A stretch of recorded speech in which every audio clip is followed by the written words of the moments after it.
Salam, selamat pagi, selamat kita beribadah kepada Tuhan. Puji Tuhan, ya Bapak Ibu yang dikasihi Tuhan, waktu Tuhan itu waktu yang terbaik ya. Puji-pujian sudah membawa kita untuk mempercayai waktu dan kuasa Tuhan untuk bisa menolong kita ya. Puji Tuhan. Baik, pagi hari ini kita akan belajar tentang Tuhan itu sanggup memberi kelepasan ya. Kelepasan dari apa? Kelepasan dari beban-beban yang berat ya. Dan ketika kita percaya bahwa Tuhan punya kuasa, bahwa Tuhan punya waktu ya untuk menolong kita, bukan kita harus mengatur Tuhan. Ayo Tuhan cepat ya. Tapi kita berdoa dengan kerendahan hati, dengan penuh pengharapan bahwa Tuhan sanggup menolong kita tepat sesuai waktunya Tuhan. Haleluya. Tuhan pelepas. Mazmur 34 ayat yang kelima. Mari kita berdiri bersama-sama dan membaca ayat ini bersama-sama. Mazmur 34 ayat yang kelima. Sudah menemukan? Baik, kita akan membaca bersama-sama. Mazmur 34 ayat 5, 2, 3.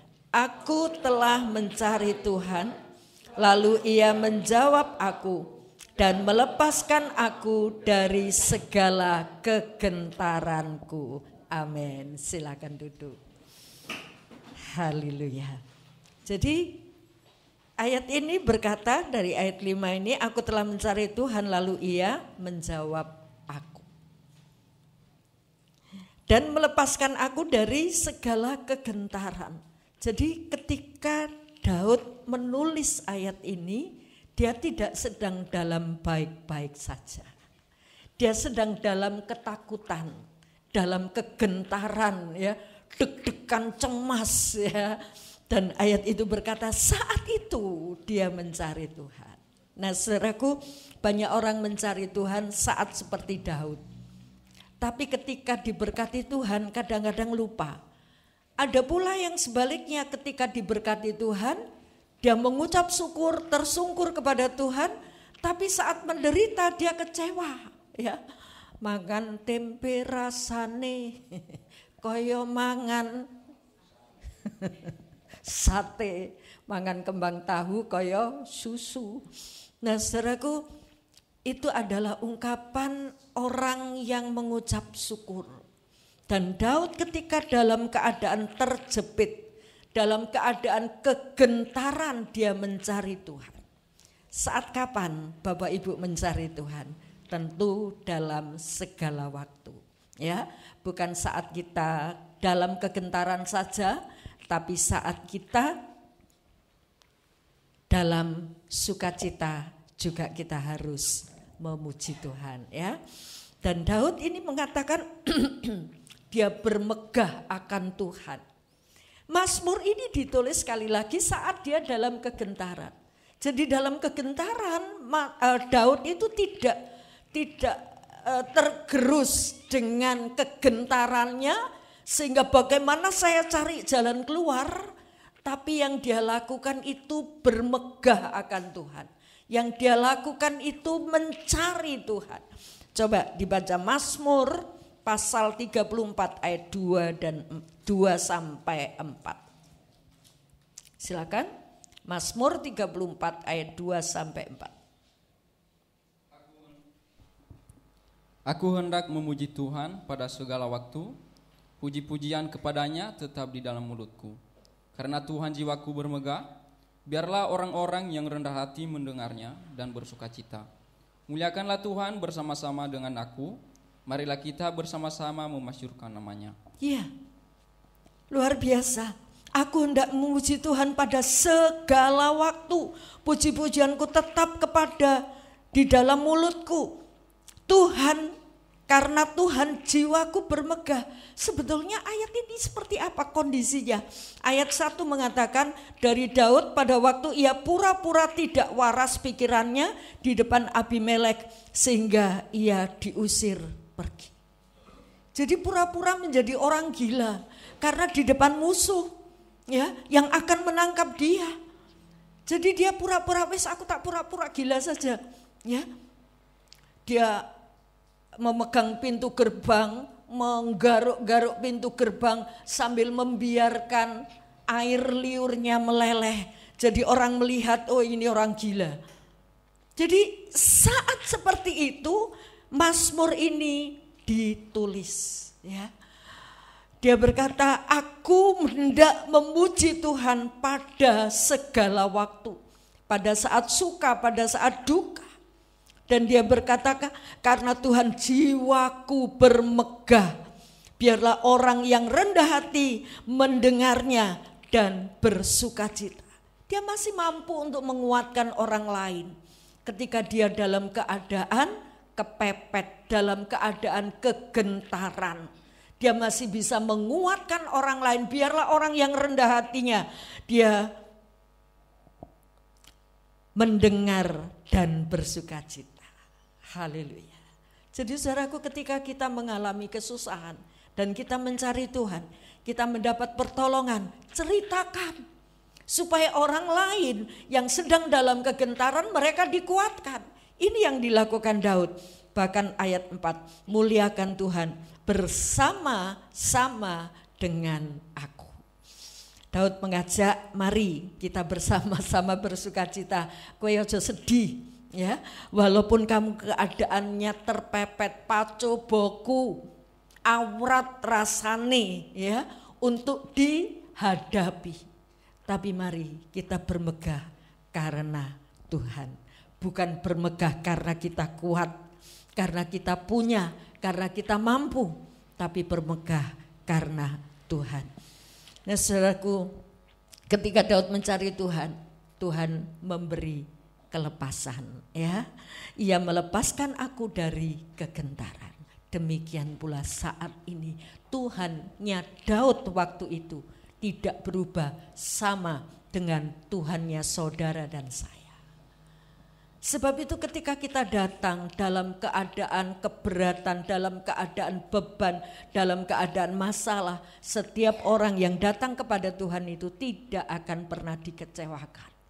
Semua akan mendapat pertolongan ketika kita datang dan benar-benar mencari Tuhan. Walaupun kadang-kadang waktunya itu tidak sesuai dengan waktu kita. Kita merasa Tuhan cepatlah aku ditolong, cepatlah Tuhan aku ditolong. Tapi kalau Tuhan bilang sebentar, ya, nanti gitu ya, nah pasti ada pertolongan. Ketika Lazarus sakit, saudaranya kasih kabar kepada Tuhan, Tuhan tolong orang yang engkau kasihi sakit. Tapi Tuhan tidak segera datang. Kecewa enggak kalau saudara menjadi Maria atau Marta? Kita merasa Tuhan sudah enggak ngereken, Tuhan sudah enggak mau peduli. Tapi ternyata ada sesuatu yang jauh lebih ajaib yang akan dilakukan Tuhan. Kalau sakit sembuh itu biasa, tapi kalau mati bangkit itu luar biasa. Dan ini yang dilakukan Tuhan. Sebab itu jangan mudah kecewa dengan Tuhan ketika doa kita belum dijawab sesuai dengan waktu yang kita butuhkan. Karena Tuhan punya waktu tersendiri untuk menolong kita. Haleluya, puji Tuhan. Kita membaca dari Lukas pasal 8 ayat 40 sampai ayat 56. Ini tidak usah dibaca, Bapak Ibu baca di rumah ya, untuk memamah biak ya. Kayak lembu, kayak kambing itu biasanya makan kasar-kasar dulu ya, ditelan aja, mbuh seperti apa itu belum hancur, ditelan aja. Tapi setelah istirahat dia keluarkan lagi, dia pamah lagi, dia lembutkan lagi ya. Dan ini binatang halal ya, yang memamah biak karena Tuhan mau saudara dan saya bukan hanya menelan mentah firman Tuhan itu, tapi coba renungkan kembali ya. Jadi nanti di rumah coba dibaca ayat ini, ayat yang sudah tidak peristiwa yang sudah tidak asing lagi untuk kita dengarkan. Haleluya. Ya. Lukas 8 ayat 40 sampai 56. Kita baca lebih dulu ayat 40 sampai 42. Silakan. Ketika Yesus kembali, orang banyak menyambut dia sebab mereka semua menanti-nantikan dia. Maka datanglah seorang yang bernama Yairus.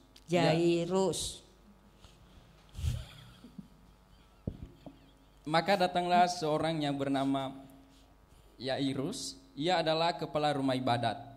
Sambil tersungkur di depan kaki Yesus, ia memohon kepadanya supaya Yesus datang ke rumahnya, karena anaknya perempuan yang satu-satunya yang berumur kira-kira 12 tahun hampir mati.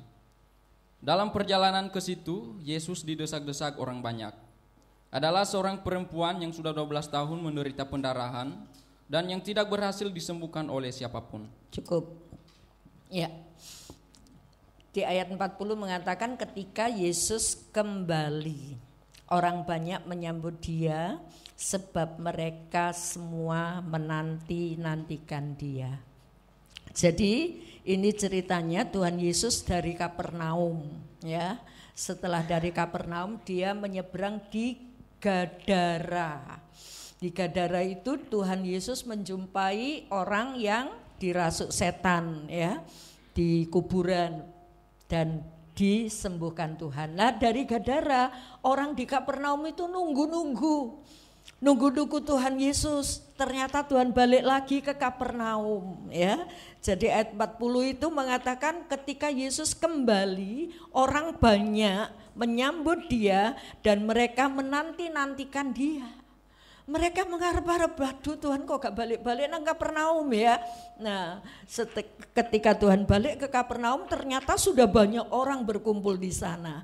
Lah, salah satu yang datang itu adalah seorang dikatakan datanglah seorang yang bernama Yairus.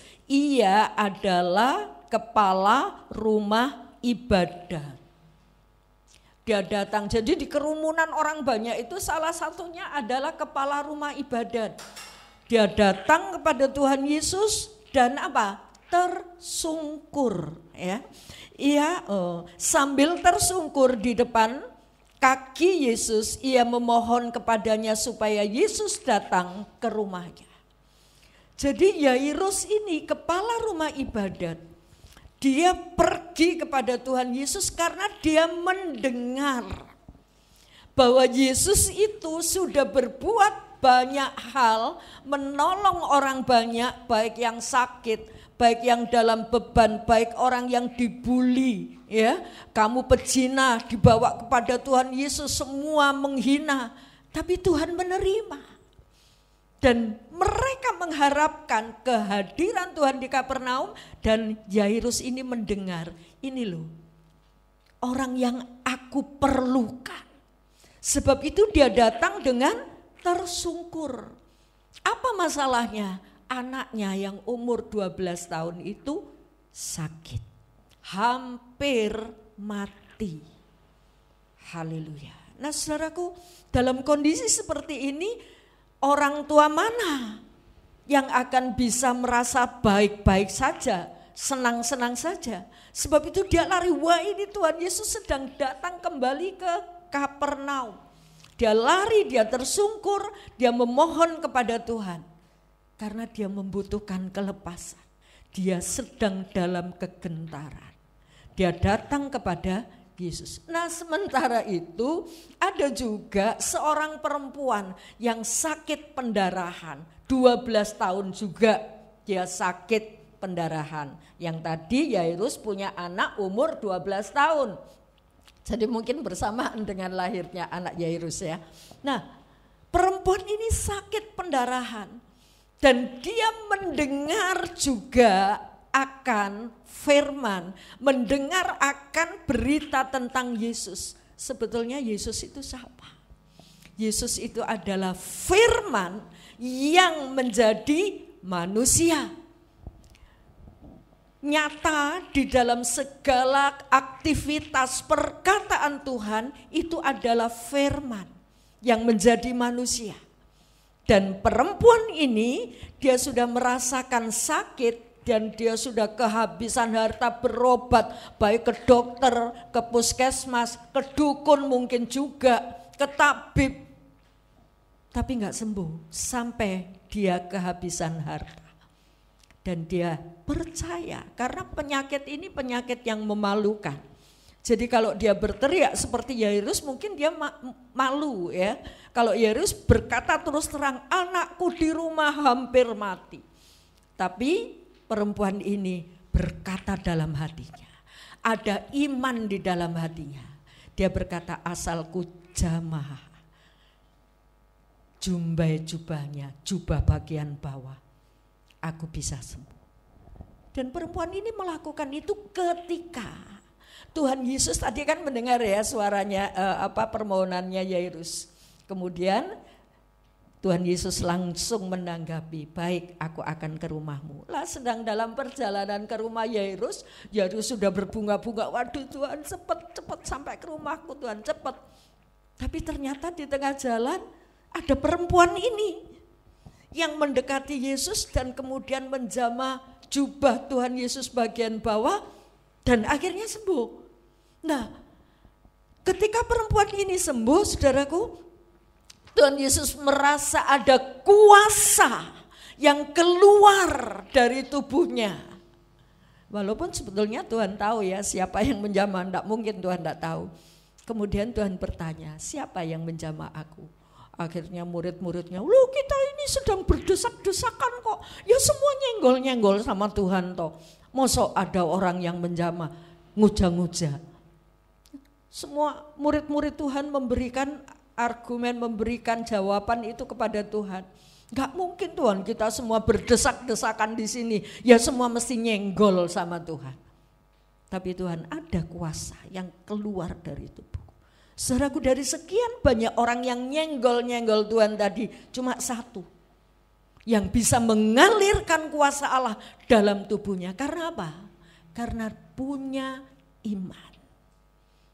Mari kita ketika kita datang kepada Tuhan, miliki iman, percaya akan Yesus, akan perkataan Yesus, akan firman-Nya. Jangan sampai kita hanya datang karena aku sering ditanyain, aku dibesuki. Tapi datanglah dengan kerinduan untuk ketemu Yesus.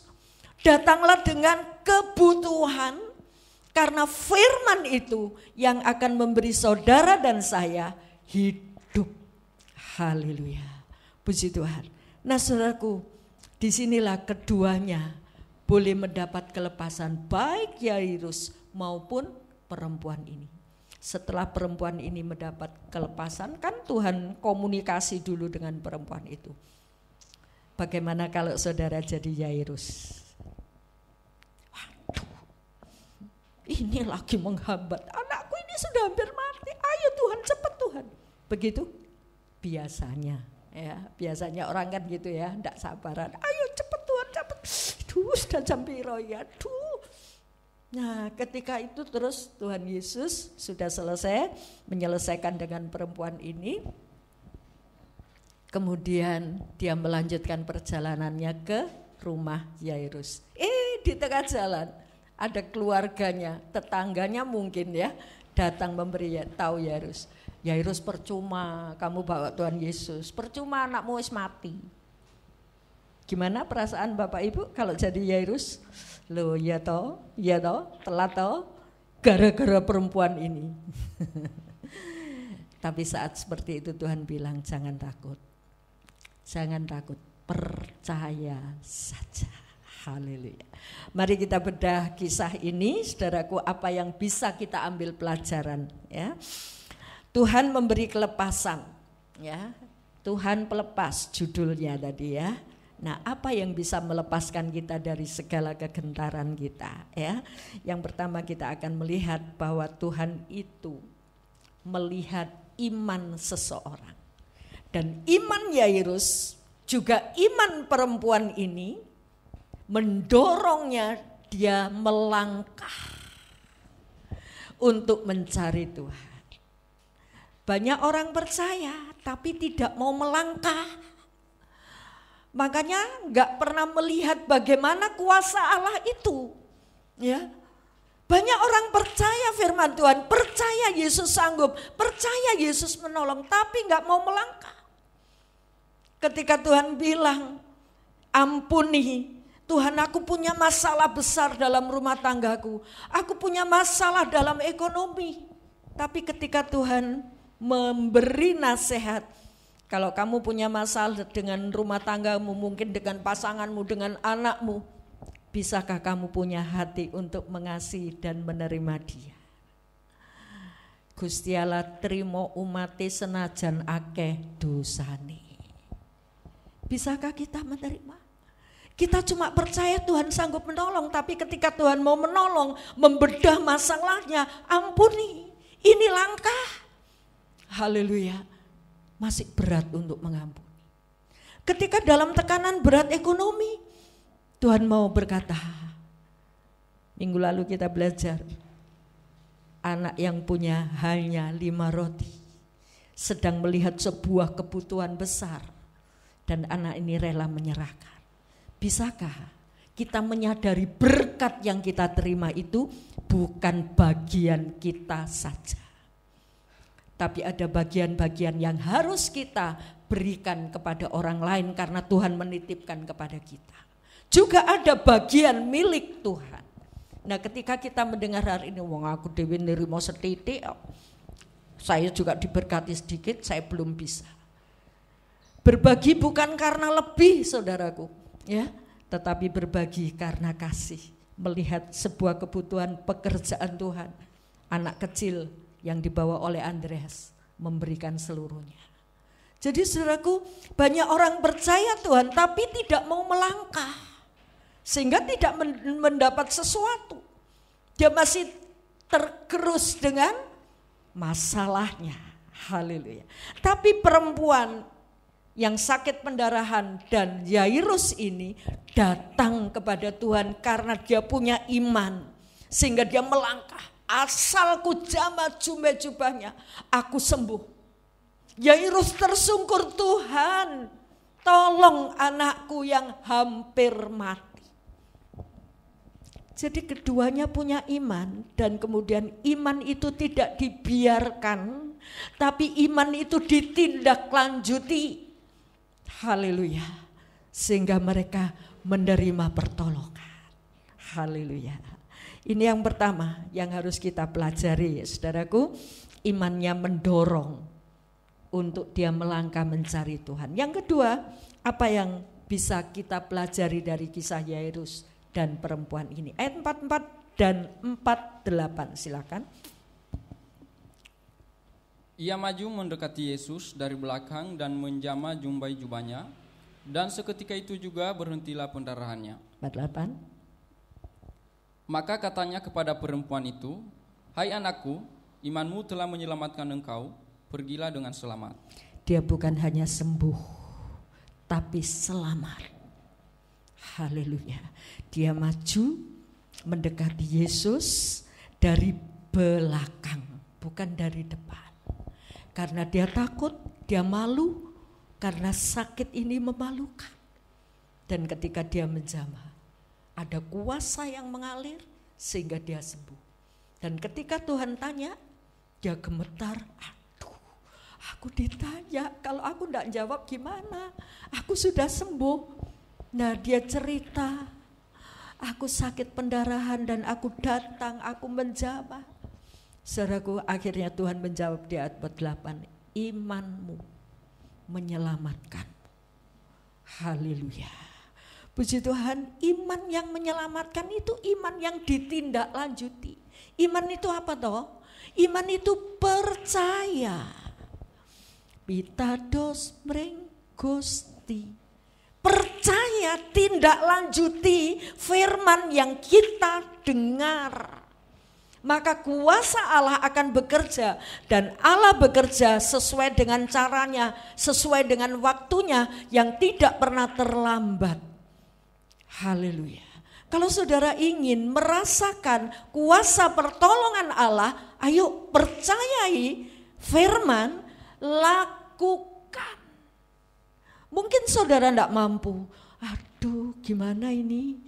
Aku disuruh mengampuni sementara aku sendiri masih berat untuk mengampuni. Gimana ini? Saudaraku, ada Roh Kudus yang diberikan kepada saudara dan saya untuk apa? memberi kita kekuatan. Katakan kepada Roh Kudus, aku belum mampu untuk mengampuni. Aku belum mampu untuk melakukan perintah-Mu, untuk memberikan kepada orang lain, untuk memberikan apa yang jadi milik-Mu. Aku belum mampu. Katakan kepada Tuhan. Roh Kudus akan memampukan saudara mengubah pola pikir kita sehingga kita bisa menjalani apa yang diperintahkan Tuhan dan kita akan mendapat kelepasan. Haleluya. Tuhan itu maha baik. Tuhan itu maha penolong dengan kuasa-Nya. Tapi Tuhan juga mau bukan hanya memberi pertolongan, tapi mau supaya kita hidup di dalam kebenaran firman-Nya. Kalau kita hidup di dalamnya, tidak mungkin Tuhan tidak pelihara. Haleluya. Puji Tuhan. Ya, selanjutnya inilah iman Yairus ya saudaraku, yang tidak tergerus walaupun waktunya terlambat seolah-olah ya. Iman Yairus ini terus dikuatkan oleh Tuhan. Sudah, gak usah takut gitu ya. Karena waktu perempuan ini, waktu perjalanan Tuhan ke rumah Yairus itu terhambat oleh perempuan yang minta tolong, yang disembuhkan ini, Yairus tentu merasa ketar-ketir gitu ya. Tetapi saudaraku, kita melihat bahwa Tuhan Yesus menguatkan. Bahkan ada berita yang semakin membuat Yairus down. Percuma anakmu sudah mati gitu ya. Tapi Tuhan Yesus memberi kekuatan. Tuhan tahu hati Yairus karena dia membutuhkan Tuhan. Haleluya. Pelajaran ketiga, apa yang harus kita pelajari, yang kita terima dari kisah ini. Ya, kita membaca di Matius 9 ayat 18 sampai 20. Kisah yang sama. Matius 9. Silakan. Sementara Yesus berbicara demikian kepada mereka, datanglah seorang kepala rumah ibadat, lalu menyembah dia dan berkata, anakku perempuan baru saja meninggal, tetapi datanglah dan letakkanlah tanganmu atasnya, maka ia akan hidup. Lalu Yesus pun bangunlah dan mengikuti orang itu bersama-sama dengan murid-muridnya. Pada waktu itu seorang perempuan yang sudah 12 tahun lamanya menderita pendarahan, maju mendekati Yesus dari belakang dan menjamah jubahnya. Ya. Jadi di dalam Lukas disebutkan bahwa anak Yairus ini sakit. Tapi di Matius dikatakan baru saja meninggal. Jadi ini sudah sakit keras ya. Artinya sudah kayaknya tidak ada harapan lagi, sudah masuk ICU ya, sudah nggak sadar, nafas juga sudah dibantu mungkin kalau zaman sekarang ya. Dan itu kondisi. Makanya saya mencatat ayat ini karena ada hal yang tidak diceritakan oleh Lukas ya. Tapi oleh Matius diceritakan anakku meninggal, baru saja meninggal gitu ya. Nah berarti ini sakit keras. Ketika Yairus datang kepada Tuhan, kan itu bukan seperti sekarang ya, menempuh perjalanan 10 kilometer aja cepat pakai motor gitu ya. Tapi zaman dulu jalan kaki itu membutuhkan waktu. Jadi Yairus merasa paling-paling anakku wis mati. Makanya dia bilang anakku baru saja meninggal, tapi Yairus tidak menghentikan langkahnya untuk mencari Tuhan, untuk memohon kepada Tuhan. Bahkan dia katakan anakku sudah meninggal, baru saja meninggal. Saudaraku, iman yang seperti ini loh yang harus saudara dan saya miliki. Mungkin di benak kita sudah tidak mungkin tertolong, sudah enggak ada harapan. Tapi Yairus tetap datang kepada Tuhan. Mungkin saat ini saudara sedang mengalami hal-hal seperti Yairus, enggak ada harapan. Enggak ada harapan untuk dipulihkan, enggak ada harapan untuk disembuhkan, enggak ada harapan untuk aku bisa melunasi utang-utangku yang banyak. Mungkin. Tapi datang Tuhan, aku butuh. Aku perlu pertolonganmu. Dan Tuhan menanggapi keluhan, beban Yairus, ketakutan, kegentaran Yairus. Tuhan menanggapi karena dia punya iman. Walaupun anakku mungkin sudah mati, tapi aku tidak berhenti berharap kepadamu Tuhan. Haleluya. Aku terus meminta pertolongan. Jadi saudaraku, di dalam Tuhan itu selalu ada harapan. Jangan ambil keputusan sendiri, sudah gak bisa tertolong. Sudah ini kondisiku, aku lebih baik mati. Haleluya. Nah saudaraku, mari kita belajar melihat, belajar melangkah, belajar menaruh harapan kepada Tuhan. Kalau orang lain ditolong Tuhan, saya juga. Haleluya. Puji Tuhan ya. Kemarin saya melihat YouTube ada seorang yang ketipu dari Lampung pergi ke Pati, katanya diajak kerja, ternyata dia ketipu habis-habisan, nggak punya uang, dia hampir bunuh diri. Tapi ada orang yang datang, ya, ada YouTube Sinawurip mendekati, memberi pertolongan. Dia tanya apa? Lebih baik aku mati, aku ndak ada harapan lagi. Saudaraku, bisakah kita melihat orang-orang seperti ini untuk bisa memberi harapan, untuk bisa menguatkan masih ada harapan di dalam Tuhan, ya. Apalagi saudara dan saya adalah di dalam Tuhan Yesus. Kalau mereka, waktu saya lihat itu bukan orang di dalam Yesus, tapi bisa punya kepedulian terhadap orang-orang seperti ini. Kemudian dia belikan tiket, dikasih makanan, dikasih uang untuk bisa beli makanan di jalan, sampai pulang ditelepon istrinya. Nah saudaraku, dia memberi pertolongan. Bisakah saudaraku bukan hanya melihat aku kurang, aku butuh, orang lain harus memberi aku. Mari kita belajar juga melihat orang lain. Berikan kekuatan, berikan harapan bahwa di dalam Yesus masih ada harapan. Sebab itu pentingnya saudara masuk di dalam kelompok-kelompok sel, atau pentingnya kita memperhatikan siapa-siapa yang lama tidak hadir, mungkin mereka sedang dalam masalah, ya. Nah saudaraku, memperhatikan ada harapan di dalam Tuhan, beritahukan. Ini yang harus kita lakukan supaya umat Tuhan, domba-domba Tuhan itu kuat, ya. Mereka diberi harapan baru. Haleluya. Mereka yang sudah menyimpang dari jalan-jalannya, melangkah dari jalan-jalan kebenaran Tuhan, kita bisa memberi kekuatan atau meluruskan. Tapi itu tidak semudah membalikkan tangan, ya, untuk meluruskan orang yang sudah bedal dengan kemauannya sendiri. Wes aku gak peduli firman Tuhan. Siapa tuh gak Tuhan-Tuhanan misalnya. Gak semudah itu membalikkan orang di jalan yang benar. Tapi jangan putus asa. Mari kita lakukan, kita memberi perhatian dan kepedulian kepada mereka. Puji Tuhan, ini yang harus kita perhatikan, ya saudaraku. Ya, Lukas 9 ayat 49, silakan. Yohanes berkata, Guru, kami lihat seorang mengusir setan demi namamu, lalu kami cegah orang itu, karena ia bukan pengikut kita. Lukas 9. Oh saudari. Lukas 8 ayat 49.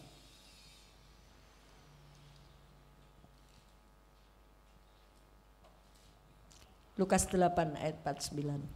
Ketika Yesus masih berbicara, datanglah seorang dari keluarga kepala rumah ibadat itu dan berkata, anakmu sudah mati, jangan lagi engkau menyusah-nyusahkan guru. Ya. Saat kita tidak ada harapan, orang berkata kamu sih, ya. Ada orang menyalah-nyalahkan kamu sih, ya. Makin berat saudara, ya. Makin berat ketika ada orang yang menyalah-nyalahkan kita, ya. Sudah dalam beban berat, diberitahu anakmu sudah mati, ya. Tapi apa yang dilakukan oleh Tuhan? Ayat 50. Tetapi Yesus mendengarnya dan berkata kepada Yairus, jangan takut, percaya saja, dan anakmu akan selamat. Iya. Mana yang saudara dengar? perkataan manusia, perkataan orang-orang, bahkan itu keluarga. Mungkin keluarga di dalam gereja, keluarga seiman. Kamu, lawang kamu ndak mau berubah sih, lah kamu ya, makin berat. Tapi apa yang dikatakan Tuhan? Jangan takut, katanya, percaya saja anakmu sembuh. Wah, ini menguatkan saudara. Jadi saudaraku, mari, masih ada harapan di dalam Tuhan, sekalipun orang itu mungkin di mata kita, di mata manusia, orang itu sudah enggak ada harapan, salahmu dewe, kejeblos. Ya wes. Tapi orang-orang seperti ini perlu kekuatan iman, perlu juga doa kita. Bisakah kita menghampiri mereka? Bisakah kita memberikan solusi? Menaruh, memberikan, ada Tuhan yang sanggup menolong, enggak tahu caranya seperti apa. Tapi jangan putus asa. Dan Tuhan sendiri memberi kekuatan kepada Yairus. Haleluya. Jangan takut Yairus, wis ora usah dirungokne. Suarane orang itu, anakmu mati kayak apa, kayak sakit keras, enggak usah didengarkan. Percaya saja.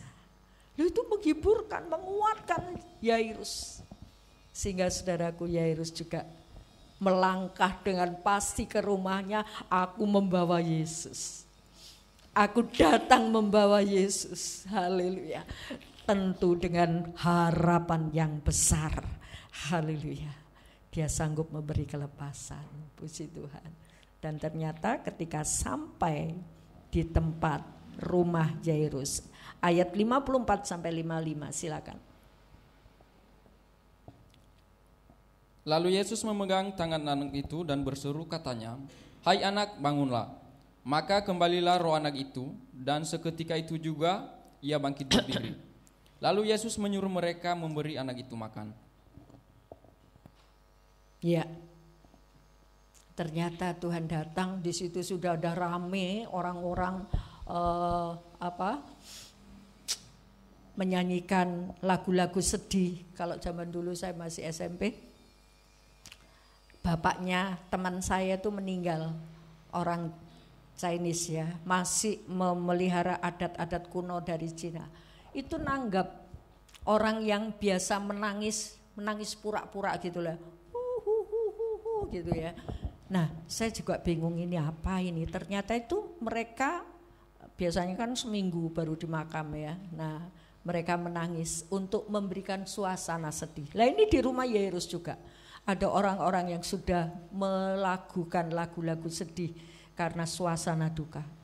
Tuhan Yesus gak peduli ya, melihat mereka. Tuhan langsung masuk. Di mana anakmu?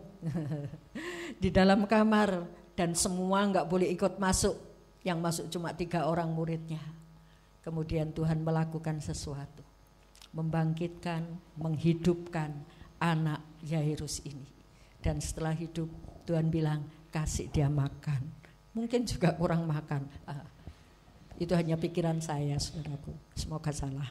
Nah, saudaraku, kemudian Tuhan bilang, maka kembalilah roh anak itu. Seketika itu juga ia bangkit berdiri. Lalu Yesus menyuruh mereka memberi makan. Haleluya. Nah, saudaraku, ini loh yang dilakukan Tuhan, ya. Tuhan melangkah dengan pasti, aku mau menolong Yairus ya. Orang lain mau berkata apa, Yesus yang mendampingi Yairus. Dia melakukan perkara yang besar. Walaupun waktu itu Yairus ketar-ketir seolah-olah terlambat. Tapi Tuhan punya waktu, punya cara tersendiri yang kita tidak tahu.